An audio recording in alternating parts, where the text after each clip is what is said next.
తెలంగాణలో కాంట్రాక్ట్ ఉద్యోగులను క్రమబద్ధీకరిస్తూ జారీ చేసిన జీవోను హైకోర్టు రద్దు చేసింది. సెక్షన్ 10A ప్రకారం తీసుకొచ్చిన జీవో 16ను ఉన్నత న్యాయస్థానం కొట్టివేసింది.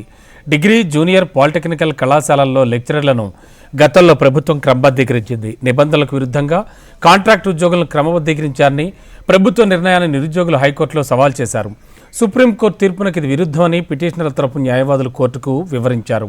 విచారణ చేపట్టిన హైకోర్టు జీవోను రద్దు చేస్తూ తీర్పిచ్చింది. ఇప్పటికే క్రమబద్ధీకరణ అయిన ఉద్యోగులను తొలగించవద్దని ఉన్నత న్యాయస్థానం స్పష్టం చేసింది. ఇక ముందు భర్తీ చేసే ఉద్యోగాలన్నీ చట్ట ప్రకారం చేయాలని తెలిపింది. రాష్ట్రంలో ఇక నుంచి కాంట్రాక్ట్ ఉద్యోగులు రెగ్యులరైజ్ చేయకుండా నోటిఫికేషన్ల ద్వారా మాత్రమే ఉద్యోగ నియామకాలు చేపట్టాలని హైకోర్టు ఆదేశించింది. రాష్ట్రంలోని మొత్తం 40 విభాగాల్లోని 5,544 కాంట్రాక్ట్ ఉద్యోగులను గత ప్రభుత్వం క్రమబద్ధీకరిస్తూ ఉత్తర్వులు జారీ చేసింది. ఇందులో 2,909 మంది జూనియర్ లెక్చరర్లు, 184 మంది జూనియర్ లెక్చరర్లు అంటే వొకేషనల్, 390 మంది పాలిటెక్నికల్, 270 మంది డిగ్రీ లెక్చరర్లు, సాంకేతిక విద్యాశాఖలో 131 మంది అటెండర్లు, వైద్య ఆరోగ్య శాఖలోని 837 మంది వైద్య సహాయకులు, 179 మంది ల్యాబ్ టెక్నీషియన్స్, 158 మంది ఫార్మాసిస్టులు, 230 మంది సహాయ శిక్షణ అధికారులు ఉన్నారు.